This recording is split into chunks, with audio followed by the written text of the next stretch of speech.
ನಮಸ್ಕಾರ ವೀಕ್ಷಕರೇ, welcome to my channel, welcome to serial ಸುದ್ದಿ. ಇವತ್ತಿನ ಸಂಚಿಕೆಯಲ್ಲಿ ಅಗ್ನಿಸಾಕ್ಷಿ ಧಾರಾವಾಹಿಯಲ್ಲಿ ಏನೇನಾಗುತ್ತೆ ಅಂತ ನೋಡೋಣ ಬನ್ನಿ. ಪ್ರಾರಂಭದಲ್ಲೇ ಸಾಕ್ಷಿ ಅವರ ಅತ್ತೆಗೆ ಮನೆ ಖರ್ಚಿಗೆ ಅಂತ ಹಣ ಕೊಟ್ಟು, ಅತ್ತೆ ಇನ್ನೂ ಬೇಕಿದ್ರೆ ಕೇಳಿ ಕೊಡ್ತೀನಿ ಆಯಿತಾ ಅಂತ ಹೇಳ್ತಿರ್ತಾರೆ. ಅದಕ್ಕೆ ಸಾಕ್ಷಿ ಅವ್ರ ಅಮ್ಮ ಇದ್ದರು ಥ್ಯಾಂಕ್ಸ್ ಕಣಮ್ಮ ಅಂತ ಹೇಳ್ತಾರೆ. ಹಾಗೆ ಸಾಕ್ಷಿ ಮಾತು ಮುಂದುವರಿಸ್ತಾ ಹೇಳ್ತಾರೆ, ಅತ್ತೆ ನಾನು ಮನೆ ಕೆಲಸಕ್ಕೆ ಸಹಾಯ ಮಾಡ್ತೀನಿ, ಆದರೆ ಚಾಕ್ರಿ ಮಾಡಲ್ಲ ಅಂತ ಹೇಳ್ತಾಳೆ. ಇದನ್ನು ಕೇಳಿ ಸಾಕ್ಷಿ ತಂಗಿಗೆ ತುಂಬ ಖುಷಿಯಾಗುತ್ತೆ. ಇವಾಗಲಾದರೂ ಅತ್ತೆಗೆ ಎದುರು ಮಾತಾಡಲ್ಲ ಅಂತ ಸಾಕ್ಷಿ ತಂಗಿಗೆ ಖುಷಿಯಾಗುತ್ತೆ. ಹಾಗೆ ಅವ್ರ ಅತ್ತೆಗೆ ಮತ್ತು ಮನೆಯವ್ರಿಗೆ ಇದನ್ನು ಕೇಳಿ ಶಾಕ್ ಆಗುತ್ತೆ. ಹಾಗೆ ಸಾಕ್ಷಿ ಹೇಳ್ತಾರೆ, ಅತ್ತೆ ಮನೆ ಖರ್ಚಿಗೆ ಬಿಂದು ಎಷ್ಟು ಕೊಡ್ತಾಳೋ ನಾನು ಅಷ್ಟೇ ಕೊಡ್ತೀನಿ ಅಷ್ಟೇ, ಆದರೆ ಅದ್ರ ಮೇಲೆ ₹1 ಕೂಡ ಕೊಡಲ್ಲ, ನೀವಂತೂ ಆ ಥರ ನಿರೀಕ್ಷೆ ಕೂಡ ಇಟ್ಕೋಬೇಡಿ ಅಂತ ಹೇಳ್ತಾಳೆ. ಇದನ್ನ ಕೇಳಿ ಸಾಕ್ಷಿ ಮಾವನಿಗೂ ಖುಷಿಯಾಗುತ್ತೆ, ಯಾಕಂದರೆ ಸಾಕ್ಷಿ ಮಾವ ಕೂಡ ಸಾಕ್ಷಿ ಪರವಾಗಿ ಇರ್ತಾರೆ. ಹಾಗೆ ಸಾಕ್ಷಿ ಹೇಳ್ತಾರೆ, ಅತ್ತೆ ನೀವು ಯಾಕೆ ಈ ಥರ ಚೇಂಜ್ ಆಗಿದ್ದು ಅಂತ ಗೊತ್ತು ನನಗೆ, ನೀವು ನನ್ನ ರೂಮಿಗೆ ಬಂದಿದ್ದು, ನನ್ನ ಆಫರ್ ಲೆಟರ್ ನೋಡಿದ್ದು ಎಲ್ಲ ನನಗೆ ಗೊತ್ತು ಅತ್ತೆ, ನೀವು ಅವಾಗಿಂದ ತಾನೇ ಈ ಥರ ನಾಟಕ ಆಡ್ತಿರೋದು ನನ್ನ ಹತ್ರ ಅಂತ ಕೇಳ್ತಾರೆ. ಅದನ್ನು ಕೇಳಿ ಅವ್ರ ಅತ್ತೆಗೆ ಶಾಕ್ ಆಗುತ್ತೆ, ನಾನು ರೂಮಿಗೆ ಬಂದಿದ್ದು ಇವಳಿಗೆ ಹೇಗೆ ಗೊತ್ತಾಗೋಯ್ತು ಅಂತ. ಸಾಕ್ಷಿ ಇದ್ದವ್ರು ಹೇಳ್ತಾರೆ, ನನ್ನ ಸಂಬಳ ಜಾಸ್ತಿ ಅಂತ ಅಲ್ವಾ ಅತ್ತೆ ನೀವು ಈ ಥರ ಬದಲಾಗಿದ್ದು, ಈ ರೀತಿ ನೈಸಾಗಿ ಮಾತಾಡೋಕೆ ಕಲ್ತಿದ್ದು ಅಂತ ಕೇಳ್ತಾಳೆ ಸಾಕ್ಷಿ. ಹಾಗೆ ನೀವು ಹೇಳಿದ್ನೆಲ್ಲ ನಂಬೋ ಅಷ್ಟು ದಡ್ಡಿ ಅಲ್ಲ ನಾನು ಅತ್ತೆ, ನಾನು ದೇವ್ರ ದಯೆಯಿಂದ ನನಗೆ ಲಕ್ಷ ಸಂಬಳ ತರೋ ಕೆಲಸ ಸಿಕ್ಕಿದೆ, ಈ ಮನೆ ಖರ್ಚಿಗೆ ಎಷ್ಟು ಕೊಡಬೇಕೋ ಅಷ್ಟು ಕೊಡೋದಕ್ಕೆ ನಾನು ರೆಡಿ ಇದ್ದೀನಿ, ಹಾಗಂತ ಎಲ್ಲನೂ ಕೊಡಲ್ಲ ಅತ್ತೆ, ಮೊದಲಿನ ಥರ ಅಂತೂ ಅಲ್ವೇ ಅಲ್ಲ, ನೀವಂತೂ ಎಕ್ಸ್ಪೆಕ್ಟೇ ಮಾಡಬೇಡಿ ಅಂತ ಅವ್ರ ಅತ್ತೆಗೆ ಹೇಳ್ತಾರೆ. ಹಾಗೆ ನಿಮ್ಮನ್ನ ನಂಬಿ ಒಂದು ಸಾರಿ ಮೋಸ ಹೋಗಿದ್ದೀನತ್ತೆ, ಅದು ನಿಮ್ಮ ತಪ್ಪು, ಮತ್ತೆ ಮೋಸ ಹೋದರೆ ಅದು ನನ್ನ ತಪ್ಪಾಗುತ್ತೆ, ನಾನಂತೂ ಯಾವುದೇ ಕಾರಣಕ್ಕೂ ಮೋಸ ಹೋಗಲ್ಲ ಅಂತ ಸಾಕ್ಷಿ ಹೇಳ್ತಾರೆ.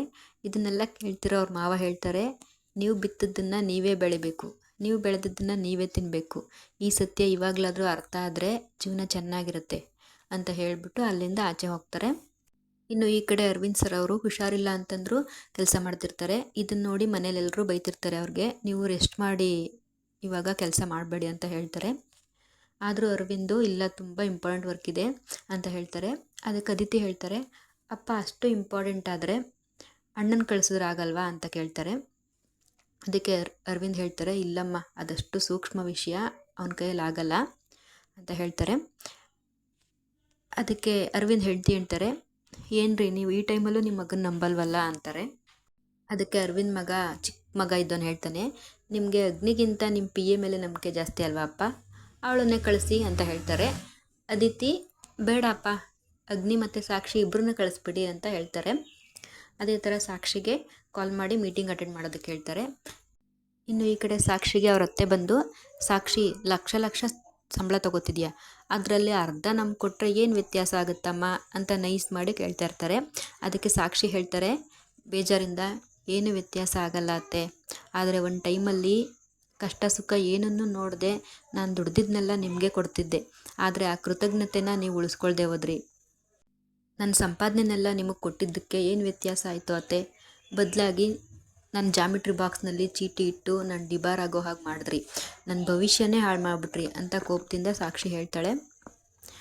ಅದಕ್ಕೆ ಅತ್ತೆ ಇದ್ದವ್ರು ಹೇಳ್ತಾರೆ, ಹಾಗಿದ್ದರೆ ಆಗಿದ್ದೆಲ್ಲ ಆಯಿತು ಮರ್ತುಬಿಡಿ, ನನಗೆ ಕ್ಷಮಿಸಿದ್ದೀನಿ ಅಂತ ಹೇಳಿದ್ದೆಲ್ಲ ಸುಳ್ಳ ನಾಟಕನ ಸಾಕ್ಷಿ ಅಂತ ಕೇಳ್ತಾರೆ. ಅದಕ್ಕೆ ಸಾಕ್ಷಿ ಇದ್ದವ್ರು ಹೇಳ್ತಾರೆ, ಅತ್ತೆ ನಾನು ಕ್ಷಮಿಸಿದ್ದೀನಿ ನಿಜ, ಆದರೆ ನೀವು ಮಾಡಿರೋ ಮೋಸನ ನಾನು ಯಾವತ್ತೂ ಮರೆಯಲ್ಲ, ಈ ಮನೆಗೆ ನಾನು ನೆನ್ನೆ ಮೊನ್ನೆ ಬಂದಿಲ್ಲ ಅತ್ತೆ, ಅದು ನಿಮಗೂ ಕೂಡ ಚೆನ್ನಾಗಿ ಗೊತ್ತು ಅಂತ ಹೇಳಿಬಿಟ್ಟು ಸಾಕ್ಷಿ ಅವ್ರ ತಂಗಿನ, ಸರಿ ನಿನಗೆ ಟೈಮ್ ಆದರೆ ಕಾಲೇಜ್ಗೆ ಹೋಗಿ ನೀನು, ನಾನು ಕೆಲ್ಸಕ್ಕೆ ಹೋಗ್ತೀನಿ ಅಂತ ಹೇಳ್ಬಿಟ್ಟು ಈ ಕಡೆ ಬರ್ತಾರೆ. ಇದನ್ನು ಕೇಳಿ ಸಾಕ್ಷಿ ಅತ್ತೆಗೆ ತುಂಬ ಕೋಪ ಬರುತ್ತೆ. ಅದೇ ಟೈಮಲ್ಲಿ ಅವ್ರ ಮಕ್ಕಳೇ ಅವಳನ್ನು ರೇಗಿಸ್ತಾ ಇರ್ತಾರೆ, ಇನ್ಮೇಲೆ ಅಮ್ಮನಿಗೆ ಮೊಸರನ್ನೇ ಗತಿ ಅಂತ ಅದು ಇದು ಅಂತ ಹೇಳಿ ರೇಗಿಸ್ತಾರೆ. ಅತ್ತೆಗಂತೂ ತುಂಬ ಕೋಪ ಬಂದ್ಬಿಡುತ್ತೆ. ಇನ್ನು ಈ ಕಡೆ ಆಫೀಸ್ನಲ್ಲಿ ಮನೀಶ್ ಅಗ್ನಿ ಹತ್ರ ಬಂದು, ಅಗ್ನಿ ಬ್ರೋ ಶಶಿಧರ್ ಮೀಟಿಂಗ್ ರೆಡಿ ಆಗಿದೆಯಾ ಅಂತ ಕೇಳ್ತಾನೆ. ಆ ಮೀಟಿಂಗ್ಗೆ PA ಕೂಡ ಬರ್ತಾಳೆ ಬ್ರೋ ಅಂತ ಹೇಳ್ತಾನೆ. ಅಗ್ನಿ ಕೋಪದಿಂದ, ಏನು ಜಾಸ್ತಿ ಮಾತಾಡದೆ ಬಂದು ವಿಷಯ ಹೇಳು ಅಷ್ಟೇ ಅಂತ ಹೇಳ್ತಾರೆ. ಅದಕ್ಕೆ ಮನೀಶ್ ಹೇಳ್ತಾನೆ, ಅದೇ ಬ್ರೋ ಮೊನ್ನೆ ಅಟ್ಯಾಕ್ ಆಯ್ತಲ್ಲ, ಅದು ಮಾಮ್ ಹೇಳಿದ್ದು ನಿಜನೇ ಆಯಿತು, ಅವರು ಅಲ್ಲಿಯವರೇ ಅಂತೆ, ಲೋಕಲ್ ಅಂತೆ, ಡ್ರಗ್ ಅಡಿಕ್ಟ್ಸ್ ಅಂತೆ, ಅವ್ರನ್ನೆಲ್ಲ ಹೇಳಿ ಜೈಲಿಗೆ ಒಳಗಡೆ ಹಾಕ್ಸಿದ್ದೀನಿ ಅಂತ ಹೇಳ್ತಾನೆ. ಅದಕ್ಕೆ ಅಗ್ನಿ ಸರಿ ಹೌದಾ, ಮತ್ತು ಅವ್ರ ಡೀಟೇಲ್ಸ್ನ ನಂಗೆ ಸೆಂಡ್ ಮಾಡು ಅಂತ ಕೇಳ್ತಾನೆ. ಮನೀಶ್ ಇದ್ದವನು ಸ್ವಲ್ಪ ಭಯದಿಂದನೇ ಸರಿ ಬ್ರೋ ಆಯಿತು ಅಂತ ಹೇಳ್ತಾರೆ. ಇನ್ನು ಈ ಕಡೆ ಸಾಕ್ಷಿ ಆಫೀಸ್ಗೆ ಹೊರಡೋದಕ್ಕೆ ಮನೆಯಿಂದ ಆಚೆ ಬರ್ತಾರೆ. ಆಗ ಅಲ್ಲೇ ಕೂತಿದ್ದ ರಾಜು ಅವರು ಬಂದು, ಸಾಕ್ಷಿ ಆಫೀಸ್ಗೆ ಹೊರಟ್ರಾ, ನಾನು ನಿಮ್ಮ ಹತ್ರ ಒಂದು ವಿಷಯ ಮಾತಾಡಬೇಕಿತ್ತು ಅಂತ ಕೇಳ್ತಾರೆ. ಅದಕ್ಕೆ ಸಾಕ್ಷಿ ಇದ್ದವರು, ಇಲ್ಲ ರಾಜು ಅವರೇ, ನಂಗೆ ಟೈಮ್ ಆಯಿತು ಆಫೀಸ್ಗೆ, ಸಂಜೆಲಿ ಬಂದು ಮಾತಾಡ್ತೀನಿ ಆಯಿತಾ ಅಂತ ಹೇಳ್ಬಿಟ್ಟು ಹೊರಟೋಗ್ತಾರೆ.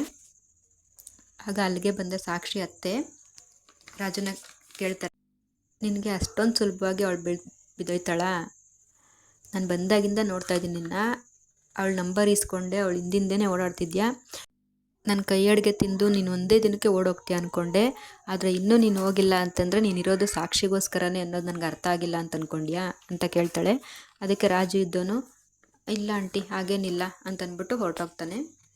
ಇನ್ನು ಈ ಕಡೆ ಆಫೀಸ್ನಲ್ಲಿ ಸಾಕ್ಷಿಗೆ ರೀನಾ ಅನ್ನೋರು ಚುಚ್ಚು ಮಾತಾಡಬೇಕು ಅಂತಲೇ ಬಂದಿರ್ತಾರೆ.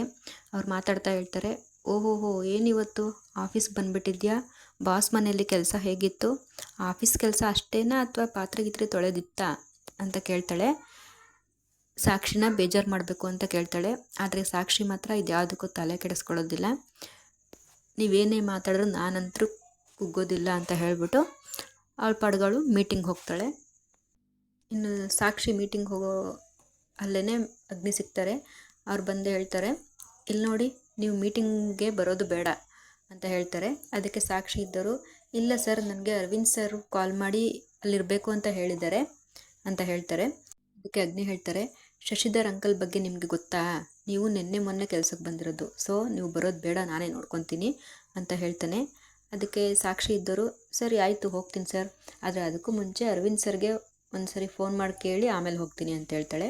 ಇದನ್ನು ಕೇಳಿ ಅಗ್ನಿ ಕೋಪ ಬಂದು, ಸರಿ ಆಯಿತು ಫೋನ್ಗಿನ್ನೆಲ್ಲ ಮಾಡೋದೇನು ಬೇಡ, ಹೊಸ್ದಾಗಿ ಕೆಲಸಕ್ಕೆ ಬಂದಿದೆ ತಾನೇ, ಕೆಲಸ ಕಲ್ತಾಗುತ್ತೆ, ಸರಿ ಆಯಿತು ಬಾ ಹೋಗೋಣ ಅಂತ ಅಂದ್ಬಿಟ್ಟು ಇಬ್ಬರು ಹೋಗ್ತಾರೆ.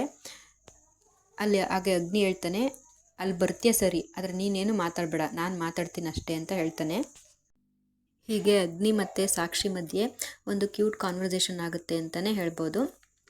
ಇನ್ನು ಈ ಕಡೆ ಮಲ್ಲಿಕಾ ಮತ್ತು ಮನೀಶ್ ಹತ್ರ ಬಂದು ರೀನಾ ಅನ್ನೋರು ಸಾಕ್ಷಿ ಬಗ್ಗೆ ಹೇಳ್ತಾರೆ, ಮ್ಯಾಮ್ ಆ ಸಾಕ್ಷಿ ಅಷ್ಟೊಂದು ಈಸಿ ಅಲ್ಲ, ನೀವು ಚುಚ್ಚು ಮಾತಾಡಿದ್ರು ಅವಳು ತಲೆ ಕೆಡಿಸ್ಕೊಂಡಿಲ್ಲ ಗೊತ್ತಾ, ಬಟ್ ವರ್ಕ್ ಮಾತ್ರ ಹೇಗೆ ಮಾಡ್ತಾಳಂದರೆ 10 ಜನ ಮಾಡೋ ಕೆಲಸ ಒಬ್ಬಳೇ ಮಾಡ್ತಾಳೆ ಅಂತ ಮಲ್ಲಿಕಾ ಹತ್ರ ಬಂದು ರೀನಾ ಹೇಳ್ತಾರೆ.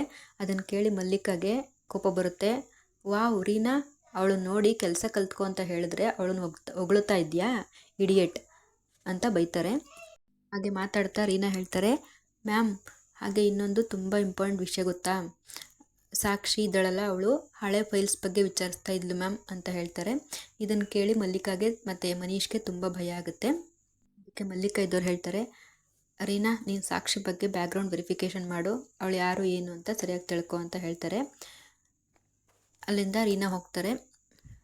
ಮತ್ತು ಮಾತಾಡ್ತಾ ಮನೀಶ್ ಹೇಳ್ತಾನೆ, ಮಾಮ್ ಇದು ಯಾಕೋ ಸರಿ ಬರ್ತಿಲ್ಲ, ಇವಳು ಇಲ್ಲೇ ಇದ್ದರೆ ಅಗ್ನಿ ಕೋಪ ಜಾಸ್ತಿ ಆಗುತ್ತೆ, ಅವ್ರ ಅಪ್ಪ ಮಗ ಇಬ್ಬರು ಕಿತ್ತಾಡ್ತಾರೆ ಅಂತ ನಾವು ಅಂದ್ಕೊಂಡ್ವಿ, ಬಟ್ ಇಲ್ಲಿ ಆಗ್ತಿರೋದೇ ಬೇರೆ, ಹಳೆ ಫೈಲ್ಸ್ನೆಲ್ಲ ಇವಳು ಚೆಕ್ ಮಾಡ್ತಿದ್ದಾಳೆ ಅಂದರೆ ಇವಳು ಯಾಕೋ ತುಂಬ ಡೇಂಜರಸ್ ಮಾಮ್ ಅಂತ ಹೇಳ್ತಾನೆ. ಅದಕ್ಕೆ ಮಲ್ಲಿಕಾ ಇದ್ದವ್ರು ಹೇಳ್ತಾರೆ, ಇವಳು ಅಗ್ನಿ ಹತ್ರನೇ ಭಯ ಇಲ್ಲದೆ ಕಣ್ಣಲ್ಲಿಟ್ಟು ಮಾತಾಡಬೇಕಂದ್ರೆ ನಾವು ಅರ್ಥ ಮಾಡ್ಕೋಬೇಕಿತ್ತು, ಅಗ್ನಿ ಉರಿಯೋ ಬೆಂಕಿ ಆದರೆ ಇವಳು ಒಳಗಡೆ ಸುಡೋ ಕೆಂಡ ಇದ್ದ ಹಾಗೆ ಅಂತ, ನಾವಂತೂ ಅವಳನ್ನು ಈಸಿಯಾಗಿ ಬಿಡಲೇಬಾರ್ದು ಅಂತ ಹೇಳ್ತಾರೆ. ಹೀಗೆ ಮಲ್ಲಿಕಾಗೆ ಮತ್ತು ಮನೀಶ್ಗೆ ಸಾಕ್ಷಿ ಮೇಲೆ ಇನ್ನೂ ದ್ವೇಷ ಜಾಸ್ತಿ ಆಗ್ತಾ ಇದೆ.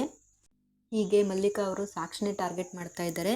ಇನ್ನು ಮುಂದೆ ಸಾಕ್ಷಿಗೆ ಯಾವ್ಯಾವ ರೀತಿ ತೊಂದರೆ ಕೊಡ್ತಾರೆ, ಹಾಗೆ ರಾಜು ಸಾಕ್ಷಿಗೆ ಪ್ರಪೋಸ್ ಮಾಡೋಕ್ಕೆ ಪ್ರಪೋಸ್ ಮಾಡ್ತಾನ ಅನ್ನೋದನ್ನ ನೋಡೋಣ ಮುಂದಿನ ಸಂಚಿಕೆಯಲ್ಲಿ. ಇದಿಷ್ಟು ಇವತ್ತಿನ ಸಂಚಿಕೆ friends. Thank you for watching and please subscribe to my channel, like, share and comment. Thank you.